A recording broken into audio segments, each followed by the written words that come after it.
हाजी नजरों से देख लिया मगर तमन्ना थी आजमाने की, नजरों से देख लिया मगर तमन्ना थी आजमाने की।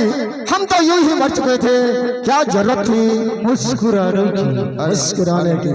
तो आइए दोस्तों, अब आपके समक्ष हमारे इस कलमंच की अगली शुरुआत और अगली रिदम पेश कर रहे हैं छत्तीसगढ़ी झलकी झलकी झलकी झलकी झलकी झलकी जिसे लेकर आ रहे हैं हमारे अनुष्ठान के हास्य कलाकार मिस्टर इंदल जी और उनके साथ दे रहे हैं राम सागर जी। तो आइए सुर संगीत की अगली रिदम और अगली कड़ी पर है छत्तीसगढ़ी झलकी झलकी झलकी झलकी झलकी झलकी झलकी झलकी झलकी झलकी।